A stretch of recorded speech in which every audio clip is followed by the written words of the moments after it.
अस्सलाम वालेकुम। बिस्मिल्लाहिर्रहमानिर्रहीम। सेट्स नोटेशन के सेट को हम कैसे डिनोट करते हैं, आज हम ये पढ़ेंगे। A set is represented by a capital letter. एक सेट जो होता है वो एक कैपिटल लेटर की मदद से हम उसे जो है वो ज़ाहिर करते हैं।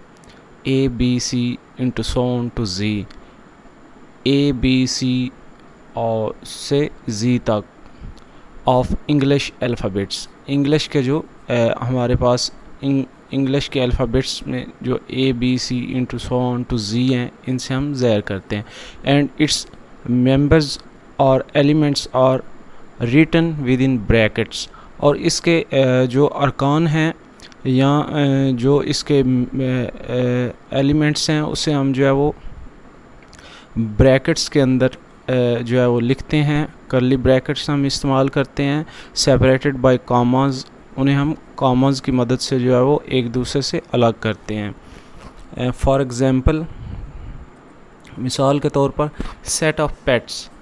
हमारे पास एक सेट है, उसका नाम ए है, जो कि पेट्स का है, पालतू जानवरों का है, जिसमें काऊ है, हॉर्स है, गोट है और इस तरह आगे ये जो है वो कंटिन्यू है।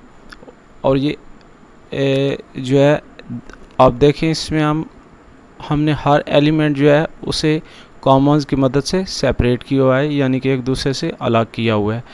तो और ब्रैकेट्स यूज़ की हुई हैं जिनके अंदर हमने सेट्स के एलिमेंट्स जो हैं या मेंबर्स जो हैं उन्हें हमने लिखा हुआ है। Symbolically we can write the members of the set A as cow is an element of a set A।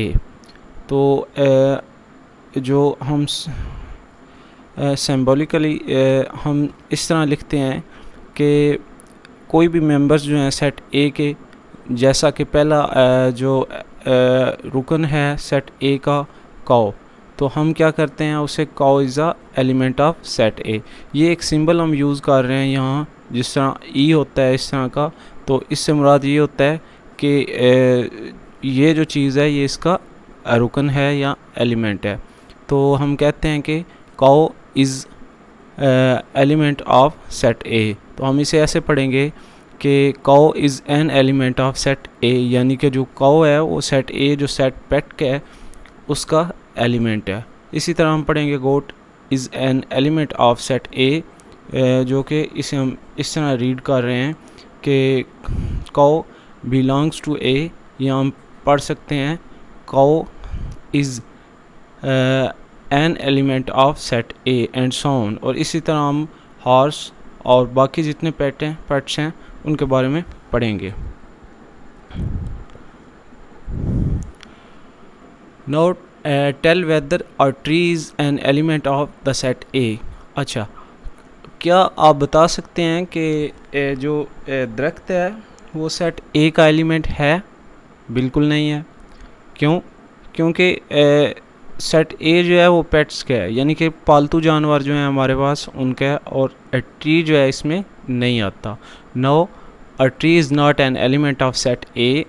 जो दरख्त है वो सेट ए का एलिमेंट नहीं है। So we can write this statement symbolically as. तो हम इसे जो है वो इस तरह लिख सकते हैं कि tree is a not element of A, या tree not belong to set A. तो इसे हम ऐसे पढ़ेंगे, tree is not the element of set A, कि जो दरख्त है वो सेट ए का रुकन नहीं है।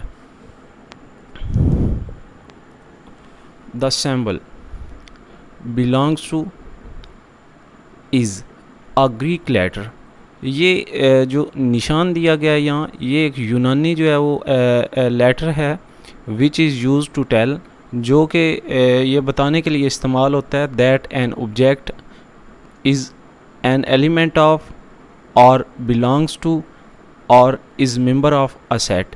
जो कि इस्तेमाल होता है कि कोई भी जो एलिमेंट है वो किसी सेट से बिलोंग करता है या मेंबर है उसका, या जो है वो हम कहते हैं कि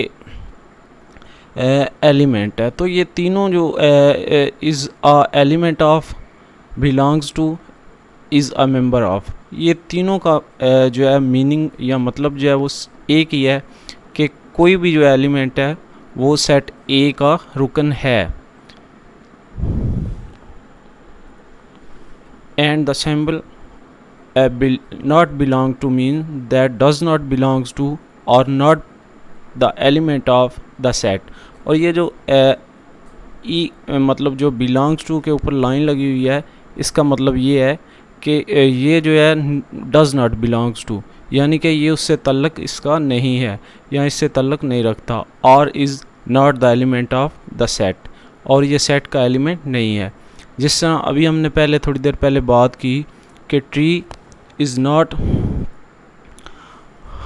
is the element of the set A, whether or tree is the element of set A, क्या जो है वो दरख्त जो है वो सेट A जो कि पेट्स का सेट है उससे बिलोंग करता है। तो इसके लिए हमने इस्तेमाल किया है कि it does not belong to set A, कि ये सेट A से बिलोंग नहीं करता।